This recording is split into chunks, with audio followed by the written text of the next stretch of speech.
今年盛夏，北戴河注定不是避暑山庄，而是全力火山。别人家的夏天是什么？西瓜、啤酒、空调三件套。中南海的夏天呢？坦克、封路、内斗三合一。习近平这位一尊强人，如今就像一个被董事会围攻的 CEO， 一边假笑演戏，一边在内心默默数着，这习总的椅子我还能坐稳到几月？虽然我还掌权，这出戏还在热映中，但军车夜驶北京城，北戴河提前戒严，元老漂洋过海来休假，这演戏的、监控的、背后插刀的都已到位，就差最后一声开拍。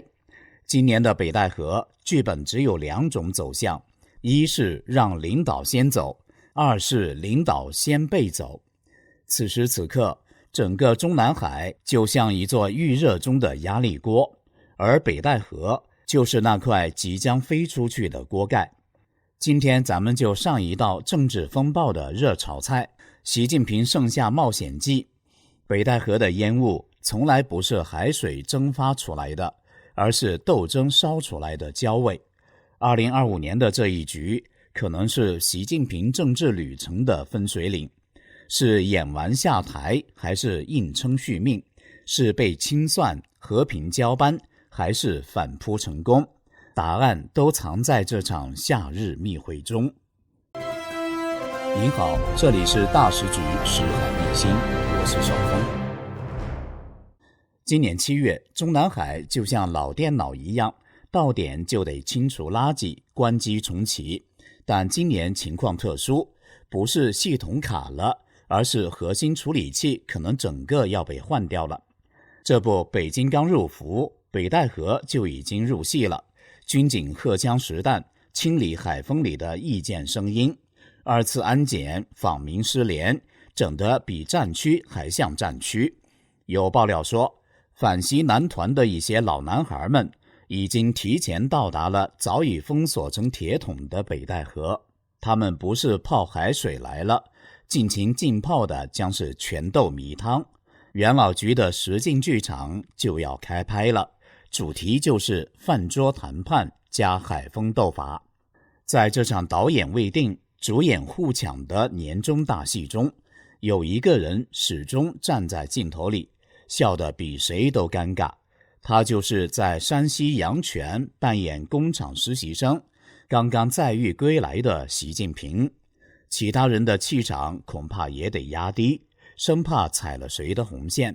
至于避暑，对参会的这些人来说，只怕是避火还来不及，看看最后谁能从火山口里跳出来，还不烫伤。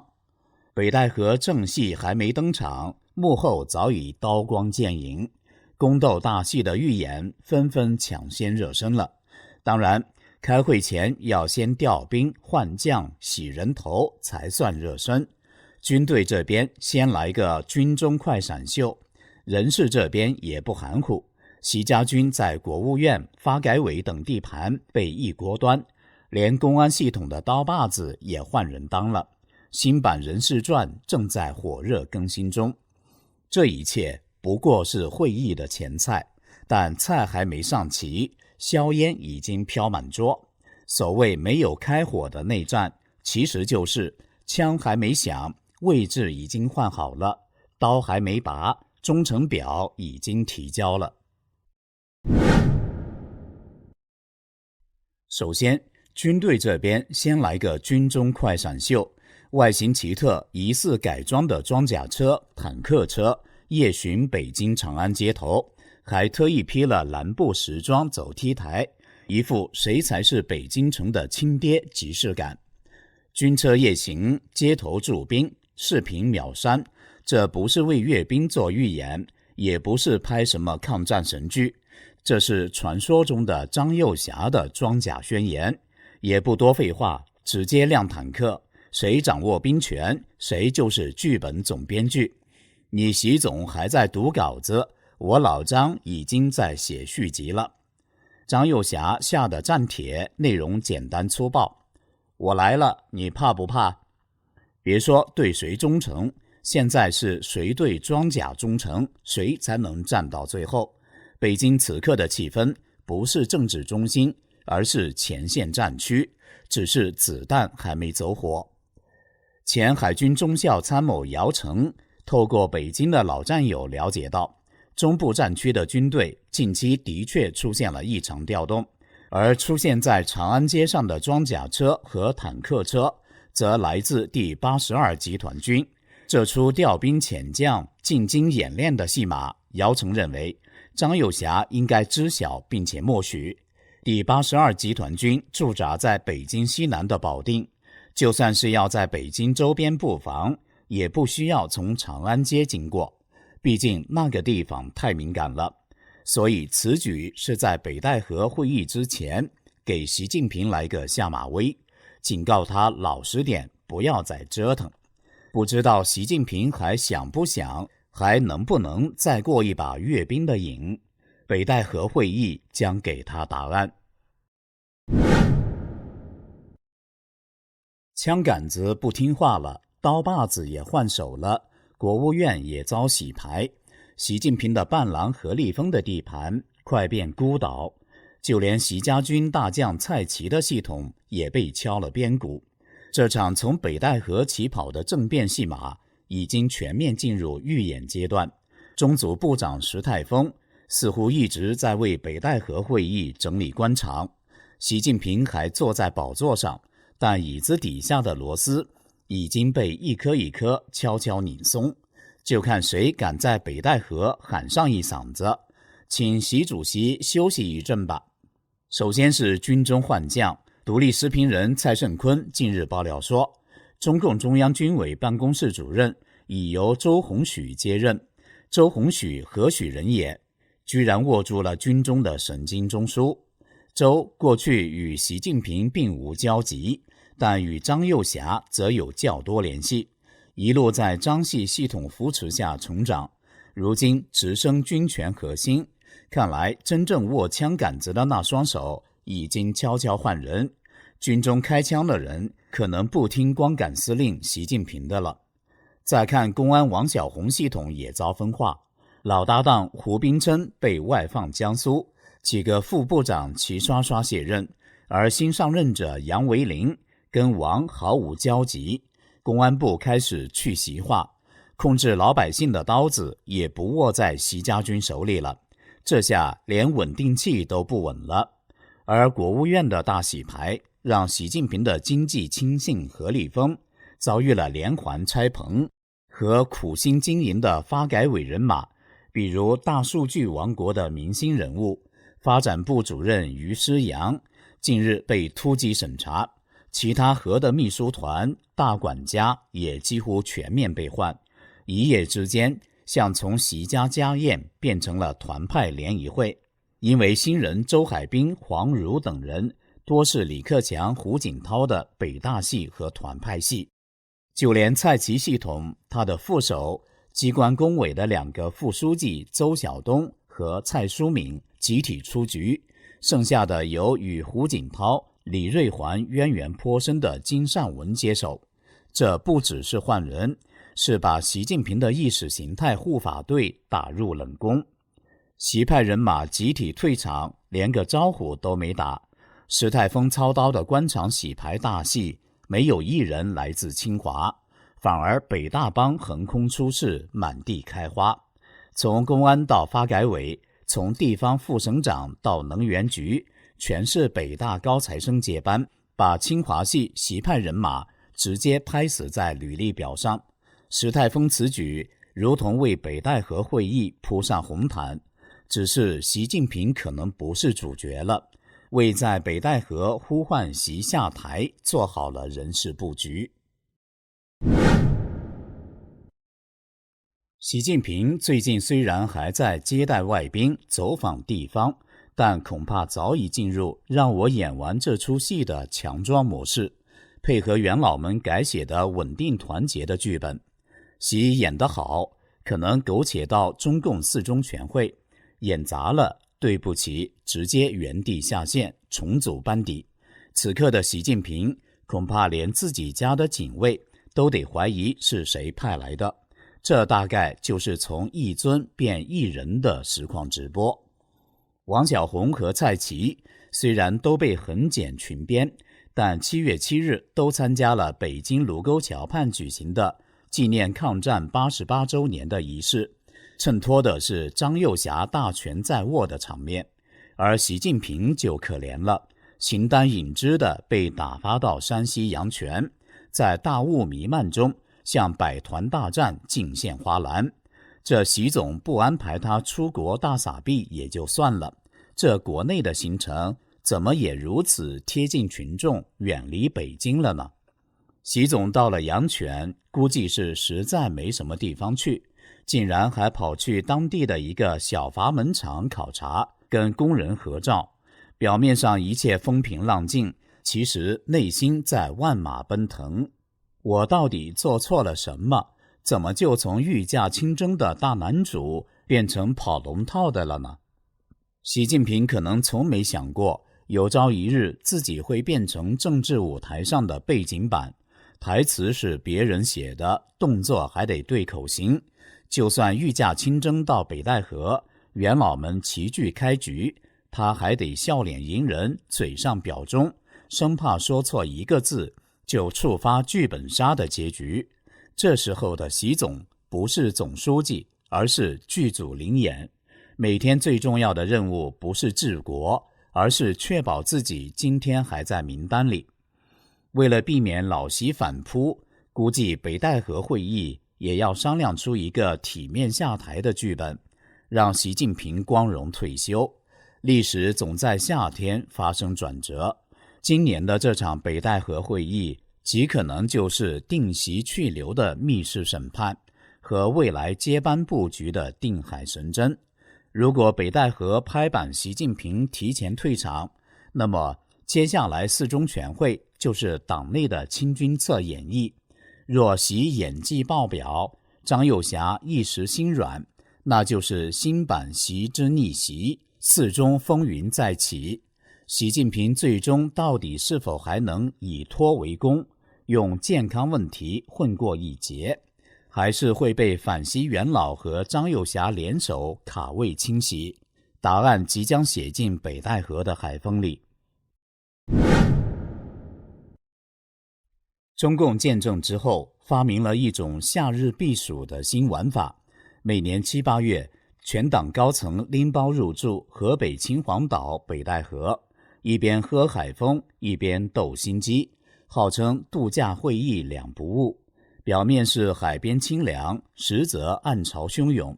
说是海水浴场，不如说是权力废水池。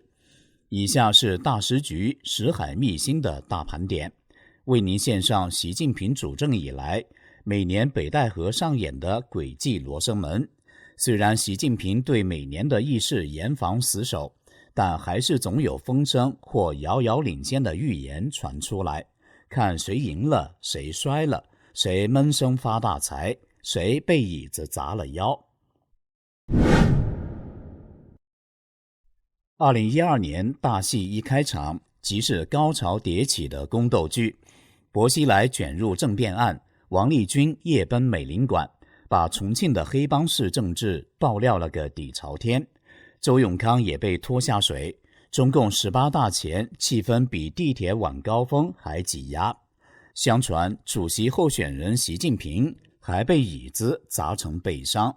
当年8月的北戴河，元老大战拉开，胡锦涛与江泽民为人事表爆破到吵架收场，胡歌气到甩门走人。会后，习近平突然人间蒸发，国际媒体疯传，有人说他游泳拉伤了腰，有人说是椅子砸了背，还有说他闹脾气耍性子。总之，习总不爽，准备不干了。元老们一看不对劲，赶紧跪地求和，当然是政治意义上的。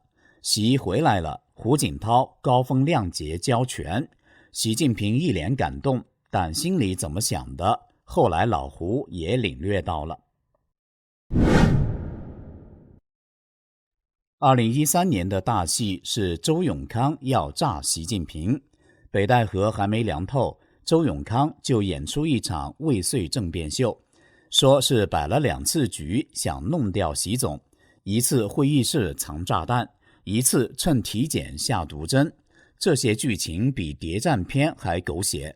周的助理和警卫谭红因此被捉。习近平断了权贵财路，会上被集体狂喷，吓得一度跑到西山军事指挥中心躲风头。周永康最后一次公开露面是当年10月，年底仍已进入预制菜程序，准备下锅。2014年这年开会前，新华社高调宣布查办周永康，立案当天北戴河就沸腾了，江派急跳脚，想让周喝杯茶了事，被习王铁腕拒绝，于是双方吵得不可开交，开成了老同志与新核心的对决擂台。当时有海外媒体用北戴河浊浪滔天来形容。这年的北戴河会议重点讨论了3个人，包括已宣布落马的周永康和待宣布的令计划和郭伯雄。同时胡锦涛也撇清与令计划的关系，等于发出一张这不是我提拔的人的 DNA 声明。年底令计划也进了热锅。2015年的北戴河会议召开时，正是习近平上台后打虎的高潮期。当时最具悬念且棘手的郭伯雄一案，也抢在8·1建军节前夕公布，成为祭旗礼。而这年7月，周永康的旧部河北省委书记周本顺落马，他前脚还在北戴河巡视，后脚就被抓了，说是参与了第2次政变，还弄了份政治核弹报告，意图敲诈中央，结果自己被按了自爆键。这年的北戴河会议是为1年后的中共19大铺垫，政治局7个常委中有5个因年龄问题要下台。北戴河会议是斗争激烈，张高丽、俞正声、张德江3人开始讨价还价，退了我也要享有更多特权。张高丽退休后爆出和网球名将彭帅的性丑闻，习近平也是依照之前在北戴河会议的约定轻轻放过。王岐山功高盖主，被安排转副主席，习为他下了不少功夫。习近平和李克强闹翻的戏码也渐渐浮出水面，两会上互不搭理，像分道扬镳之前的暗战。中共19大前夕，中共重庆书记孙政才被秒杀，罪名是私欲膨胀、政治野心大，还有情妇为他请了龙袍，每天焚香跪拜，盼他早日登基。这种大内密探式举报让人一时间真假难辨，但最终这个储君人设没了。有海外政论家分析孙政才落马的原因，认为孙政才应该确实参与或图谋了某种形式的政变，反习势力集结，推孙政才为他们的龙头，让习近平与其致命一搏，拿下孙政才。为防刺客，这年习近平北戴河别墅装了防弹玻璃，全区升级安保。习近平修宪成功，当上无任期限制的皇帝，网上开始各种传说，什么王沪宁到站，胡春华接班，还有1号休息，大海领军，是说汪洋领军，戏码多到可以拍3季网剧，但最终都是谣言。还有传言指江泽民、朱镕基、温家宝等元老联名上书政治局，指出中共19大以后出现了左倾冒进与个人崇拜，要求召开政治局扩大会议。香港反送中让元老集体冒头，据说中共元老在香港修订逃犯条例有不同意见。在当年的北戴河，港媒说胡锦涛警告别做香港狠角色，温家宝撂下一句我们该说的话都说了，你自己看着办。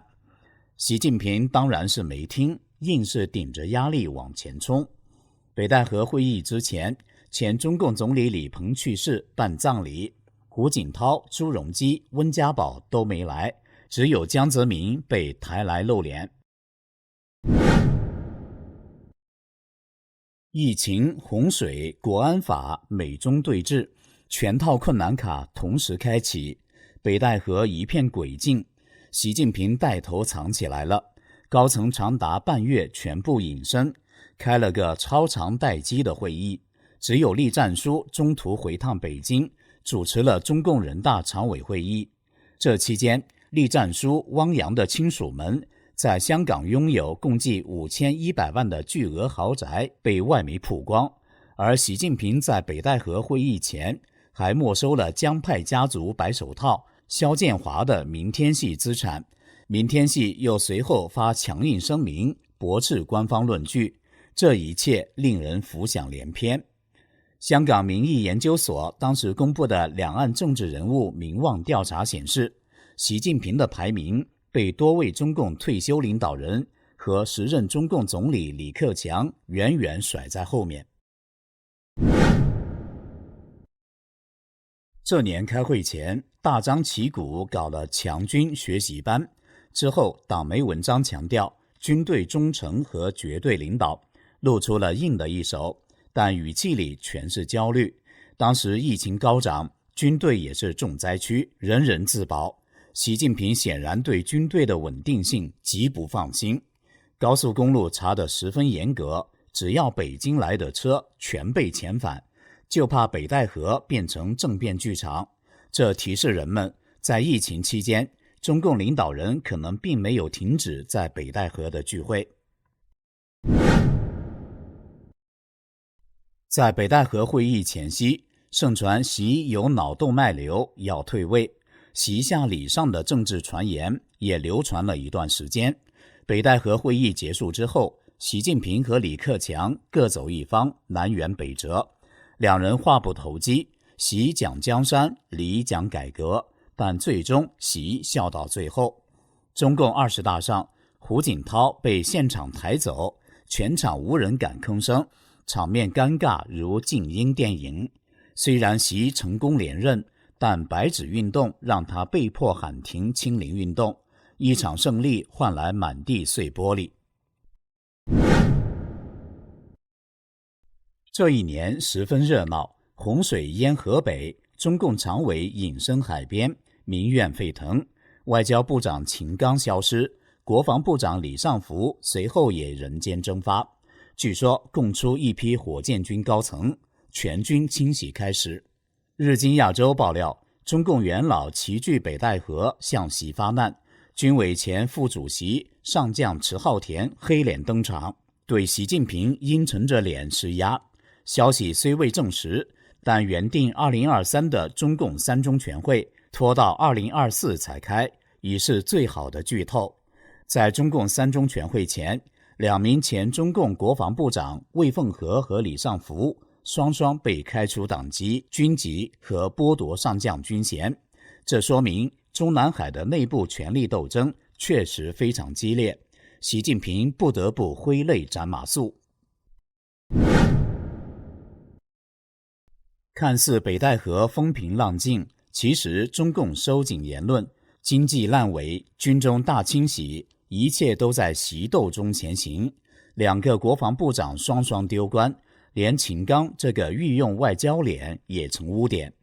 习虽掌权，但红二代、军头、老干部斗争还会继续。北戴河的浪还在，只是表面平静。别忘了，鲨鱼总是在水下游。海边开会，命运敲钟。